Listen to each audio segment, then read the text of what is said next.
Before the Indian Army can think about leaving Bangladesh, 93,000 Pakistani prisoners of war will have to be transported to India. 25,000 of them are here in the Dhaka cantonment getting ready to leave, guarded from possible Bengali vengeance by the men with whom less than a fortnight ago they were at war.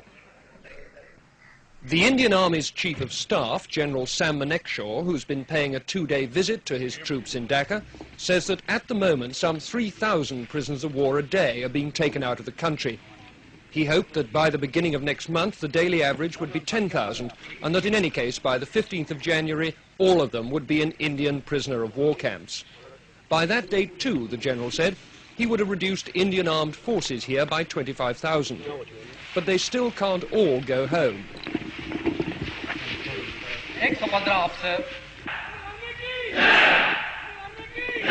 For one thing, they're the only agency in the area capable of seeing that the 10 million Bengali refugees now in India get safely back to Bangladesh. For another, Indian soldiers, no matter how much the Indian government likes to play this down, are the only people capable of keeping law and order here and protecting minority groups from Bengali retribution. In addition, the army is safeguarding the lives of those Bengalis who ran the civil administration for Pakistan. The Bangladesh government is setting up a war crimes tribunal to try Dr. Malik and his colleagues. Will the Indian Army be told by Delhi to hand them over? I asked Mr. D.P. Dar, Mrs. Gandhi's special envoy to Bangladesh. We are on the horns of a dilemma, I must admit to you.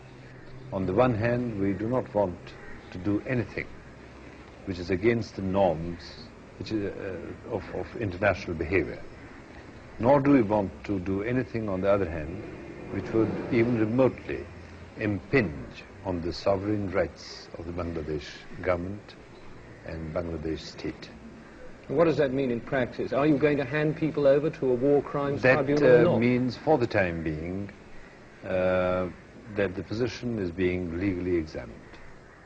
As any victorious army would be, Indian armed forces are now deeply involved for the foreseeable future in the way this new country is going to develop.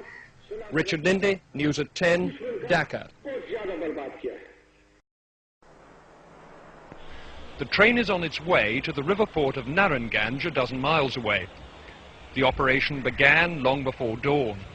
At the cantonment siding, Brigadier H.S. Clare supervised the loading of the train. Like all Indian commanders, he'll be glad when these POWs have all been safely moved across the border. Here they're a potentially dangerous cause of friction with the local population. The train was well guarded by Indian soldiers in case of any hostile demonstration by Bengalis.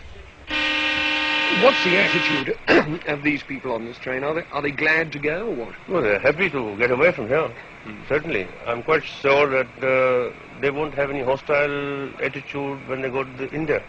Whereas in this place they can't get out at all. Are you worried about any demonstrations on the way to the boat? No, I'm not, because I think we're taking sufficient precautions to make sure that nothing happens. At Narayanganj, a Pakistani naval commander organized the embarkation. Commanders of the report to me immediately here. Apart from their military kit, the men took nothing with them but food and cooking equipment. The railway line ran right onto the dockside, sparing them the humiliation of a jeering Bengali crowd. Even so, a small group on the roof of a harbour building broke into jubilant shouts as the prisoners trudged down the quayside. At every step there were Indian soldiers to protect them had it proved necessary. Bengalis are not best pleased to see their enemies go home apparently scot-free. But there's a long way to go before these men can expect repatriation. First, the 36-hour boat trip through the river system to Khulna, then a long journey across the border into West Bengal by train, and on to the prisoner of war camps on the Ranchi Plateau in Bihar. With the men go their families and the civilian employees of the Pakistan Army.